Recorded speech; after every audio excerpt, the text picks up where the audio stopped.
Welcome to CoreCon Today for October 15th, 2019. This is the show where I give you my opinions on some of the biggest stories happening in the world of cord cutting right now. And if you want to learn more about these stories, I'll put a link to each one down in the show notes down below so you can read about them for yourself. Let us know what you think. I'd love to hear from you. If you're new here, hit that subscribe button, hit that thumbs up. It really does help us because it lets YouTube know you enjoy what we're doing, and hopefully we can help you break free from the high cost of cable TV and still watch the shows that you enjoy. Real quick, before we get into the news of the day, we have a giveaway going on right now. We have a Roku Ultra, the 2019, the brand new, faster, improved version, and a $100 Netflix gift card we're giving away to one lucky reader or one lucky viewer here. Now, there's many different ways to enter the giveaway, like following us on Twitter, visiting our Facebook page, etc. But you don't have to do all of them. Now, the more things you do, the more chances you get to win. But just doing one of them enters you into the giveaway. If you want to view all the legal rules and limitations and all that kind of stuff, limited people in the United States 18 years old and older, link in the show notes down below for all the rules and conditions of the giveaway, plus how to enter right there. And speaking of Roku, perfect timing for that giveaway is today. Roku has announced that the Apple TV app will be available on Roku later today. It's not available as of the time of this recording, but it should be sometime today. We will have a first look video live over here on our YouTube channel as soon as that is available. But the Apple TV app is finally coming to Roku. Will allow you to view some of your purchases, and on November 1st, it will allow you to go and subscribe to Apple TV Plus, the new Netflix-like streaming service from Apple there. So check that out. Link in the show notes down below if you want to learn more, including an image of the new Apple TV app available to Roku. Next story, and let me know. Is it weird? My only one thinks it's kind of weird that the Apple TV app is coming to Roku and the Fire TV. I think that would be kind of an interesting move. I wonder what that will do to Apple TV sales. Oh, could this impact them? I know Apple TV is a great streaming player, but the Apple TV is also 3 times more expensive than some very powerful Roku players and Fire TV players. So let me know what you think of that. No date right now on the Fire TV app launch for the Apple TV app there. All right, next one up. Amazon's Alexa now supports and understands Spanish. So you can now, if you are bilingual or you primarily speak Spanish, you can now talk to Alexa in Spanish and it will respond in Spanish in the United States. So this is a great feature. Look for it to continue to roll out to more Echo devices. So hopefully soon, if you have a Fire TV, you'll be able to speak Spanish to it to find Spanish-speaking programming, which is a great feature there. Really love to see Amazon continuing to expand their accessibility of their Fire TVs to more and more people. Next story up of the day. Now this one I find very interesting. I had a lot of questions about this, so we put a story up to try to address some of the concerns. But the YouTube TV app no longer allows you to subscribe through iTunes. You can still watch it on iPhones, iPads, Macs, etc., Apple TV. You just can't manage your billing through it. Now, if you already were subscribed to the to YouTube TV through the iTunes subscription option, you're good. You will continue to pay for it. I will say though, I highly encourage you to switch over to paying through Google because Apple charged $5 more a month for that service. So you're paying $60 more a year for YouTube TV versus paying for it directly through Google by going to tv.youtube.com. Now, that's a free month of YouTube TV right there. You're paying when you compare it to paying for it through iTunes. So many companies have been pulling back allowing for iTunes. I think Netflix, Spotify, a few others I've heard recently have stopped offering it.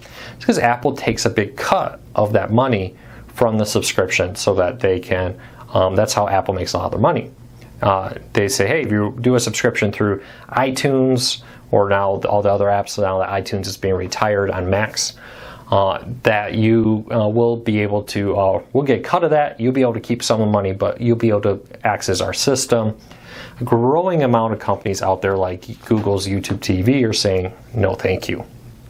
So keep that in mind. If you are still paying for it again, highly recommend that you reconsider that. Highly recommend that you may think about going out there and saying, I'm going to cancel my YouTube TV subscription, and when that expires, go re-sign up directly through tv.youtube.com. Then you just go into the app and you log in with your email and password right there. It's very simple. Unfortunately, I know no way to easily transfer a subscription from iTunes over directly to Google without canceling it and resubscribing. I would say it's worth it. $60 a year. I know to a cable executive, I've heard them say this kind of stuff. That's nothing. But let's be honest. That's an entire month of YouTube TV. That's a lot of Hulu.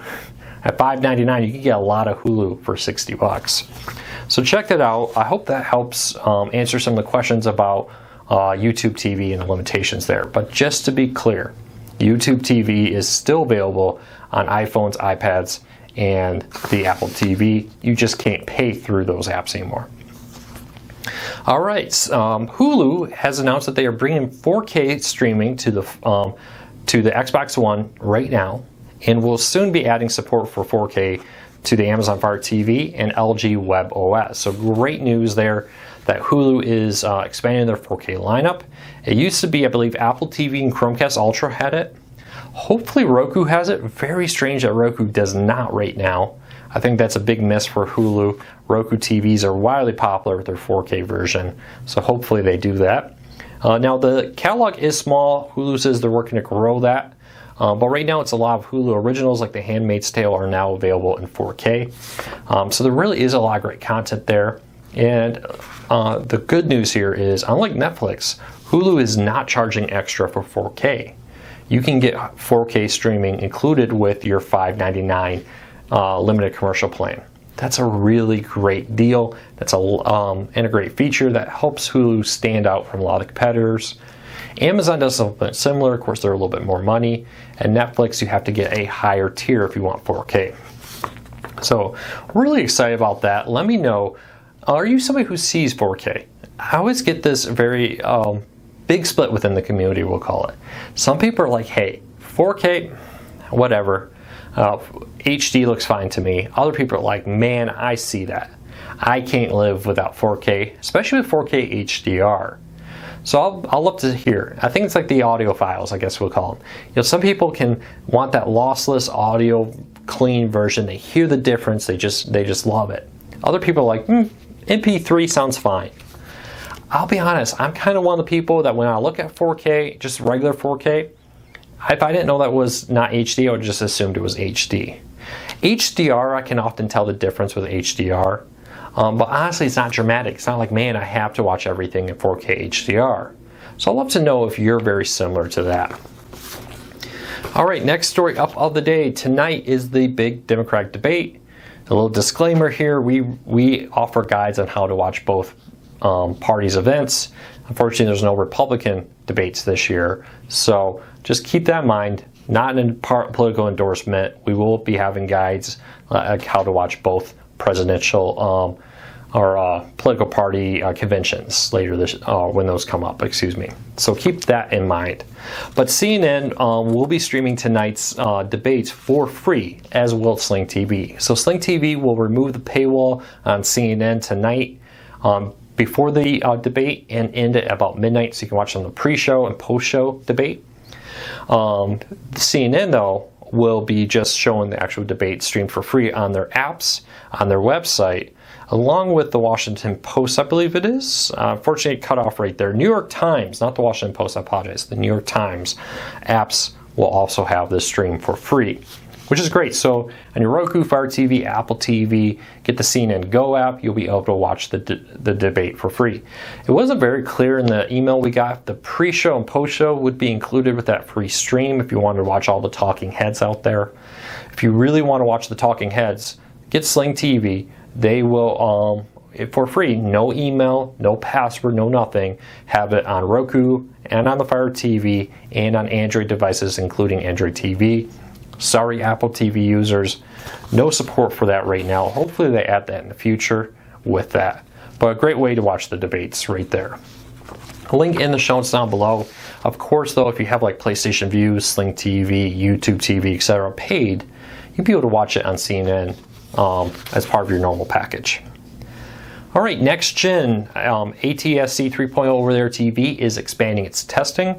This is the new over-the-air TV standard that Sinclair says they'll be live with later this year. Time's ticking on that. We'll see what happens. But they're expanding to a second test station in Phoenix as they work to test out the manual. Pearl, which is a group of companies including like Nexstar, Tenga, etc., who've been testing the ATSC 3.0 standard, announced that they've created an almost 100-page document, kind of a manual, that they're sharing with other TV stations now from this testing. So they've said, hey, we've done this testing. Here's what we found out. Here's what we found works and doesn't work, all that fun stuff.